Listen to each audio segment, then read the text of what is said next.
ದೇವೇಗೌಡರು ಯಾವತ್ತೂ ಕೂಡ ಯಾರನ್ನು ಬೆಳೆಸಲಿಕ್ಕೆ ಇಷ್ಟಪಡಲ್ಲ. ಬೇರೆಯವರು ಇರಲಿ, ಒಕ್ಕಲಿಗರನ್ನೇ ಬೆಳೆಸಕ್ಕೆ ಇಷ್ಟಪಡಲ್ಲ.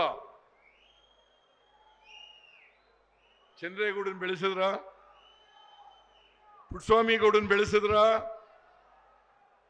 ಬೈರೇಗೌಡನ ಬೆಳೆಸಿದ್ರ, ಬಚ್ಚೇಗೌಡರು ಬೆಳೆಸಿದ್ರ, ಕೃಷ್ಣಪ್ಪನ್ ಬೆಳೆಸಿ ಎಸ್ ಟಿ ಕೃಷ್ಣಪ್ಪನ್ ಬೆಳೆಸಿದ್ರ, ನಾಗೇಗೌಡರು ಬೆಳೆಸಿದ್ರ, ಬಚ್ಚೇಗೌಡರನ್ನ ಬೆಳೆಸಿದ್ರ, ವೈಕೆ ರಾಮಯ್ಯನ್ ಬೆಳೆಸಿದ್ರ? ಯಾರನ್ನು ಬೆಳೆಸಿಲ್ಲ. ಬಿ ಎಲ್ ಶಂಕರ್ ಅವ್ರ ಮನೆ ಮಗನ ಏನೇ ಬೆಳೆಸಲಿಲ್ಲ. ವೈಕೆ ರಾಮಯ್ಯ ಅವ್ರ ಮನೆ ಮಗನ ತರ ಇದ್ದ, ಅವನನ್ನು ಬೆಳೆಸಲಿಲ್ಲ. ಯಾರನ್ನು ಬೆಳೆಸಿದ್ರಿ? ಅದಕ್ಕೆ ಎಚ್ ಟಿ ಕೃಷ್ಣಪ್ಪನವರು ಒಂದ್ ಕಡೆ ಹೇಳಿದ್ರು 2010ರಲ್ಲಿ, ಎಲ್ಲ ಇವನು ಇದನ್ನ ಹೊತ್ತದ್ನವ ಶಿವರಾಮೇಗೌಡ, ಎಚ್ ಟಿ ಕೃಷ್ಣಪ್ಪ 2010ರಲ್ಲಿ ಹೇಳಿದ್ರು. ಏನಂತ ಹೇಳಿದ್ರು? ಭವಿಷ್ಯ ನುಡಿದಿದ್ರು ಗೊತ್ತಾ?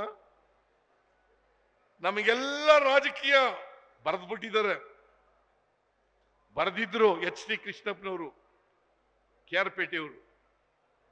ನಮಗೆಲ್ಲ ರಾಜಕೀಯ ವನವಾಸ ತಂದ ದೇವೇಗೌಡ ತನ್ನ ದುರಂತಗಳನ್ನು ತಾನೇ ನೋಡುವ ಕಾಲ ಬರುತ್ತದೆ.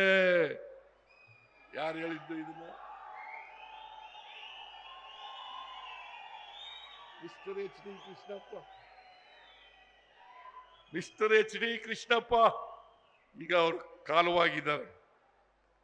Senior leader, Vokkaliga leader. ನಾನು ಹೇಳಿದ್ರೆ ಸಿದ್ದರಾಮಯ್ಯ ಒಕ್ಕಲಿಗರ ವಿರುದ್ಧ ಮಾತಾಡ್ಬಿಟ್ಟ ಅಂತೇಳಿ ಎತ್ತು ಕಟ್ಟಿದರು. ಆದ್ರೆ ಎಚ್ ಡಿ ಕೃಷ್ಣಪ್ಪ ಹೇಳಿರೋದು ಇದು. ಅವರು ಪಕ್ಕಾ ಒಕ್ಕಲಿಗ. ಅವ್ರು ಹೇಳಿರೋದು, ದೇವೇಗೌಡ್ರೆ ನೀವು ಯಾರನ್ನು ಬೆಳೆಸಿದ್ದೀರಿ ಹೇಳಿಯಪ್ಪ. ನ್ಯೂಸ್ ಫಸ್ಟ್, ನಿರ್ಭೀತಿಯಿಂದ ನಿಮ್ಮ ಪರವಾಗಿ.